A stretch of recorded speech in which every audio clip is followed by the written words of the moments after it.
Hello everybody, this is Steve, your everyday guy here, and in today's video I'm going to show you how I set up my Garmin Echomap 43CV onto my kayak, which is my lifetime Teton Pro 11.6, which means it's 11.5 feet long. It's a really nice fishing kayak, and I'm going to show you how I do my fish finder.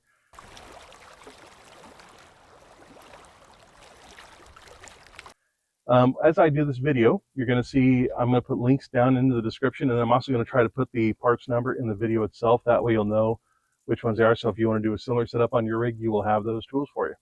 So the first thing I've done is I have done a couple modifications to my kayak. I've added a Scotty mount right here and a power port. This makes it nice, as later on I'm going to see it makes my install look so much nicer.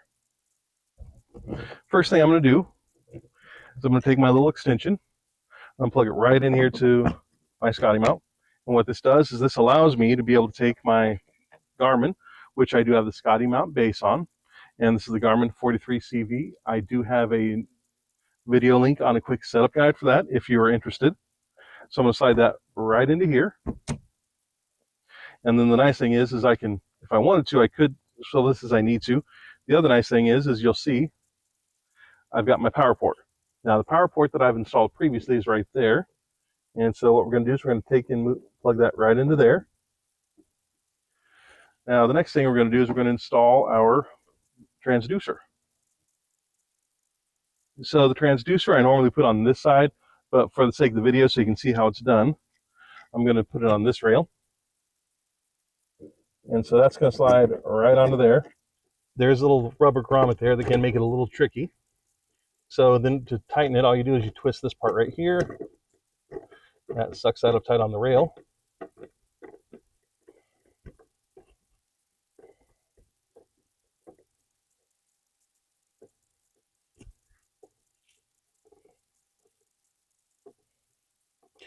Now, for those of you watching, yes, the transducer is backwards because, as I said, I normally mount it on this side, but so you can see it on the video, I put it on that side.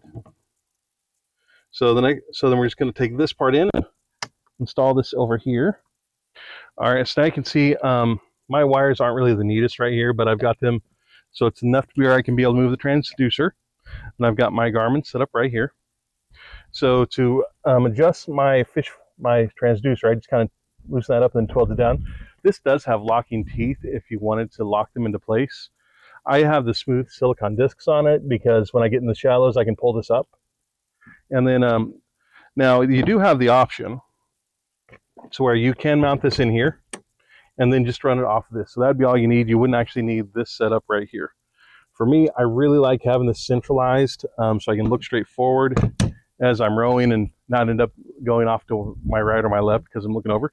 And the other nice thing is that it allows me to put my fishing rod holder right there. So when I'm out fishing, I've got that. Now, one last thing is how you get to power this. So I have my power box right here. And because I've got my power port here, I'm able to simply open up my front box.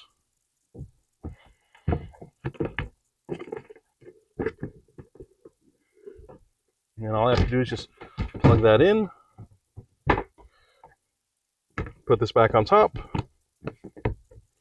and I'm ready to go out and go fishing. So what I've done is I have linked the videos below on how to install my Scotty mount, how I install my power port. So if you want to do a similar setup on yours, you can watch those and get some great ideas.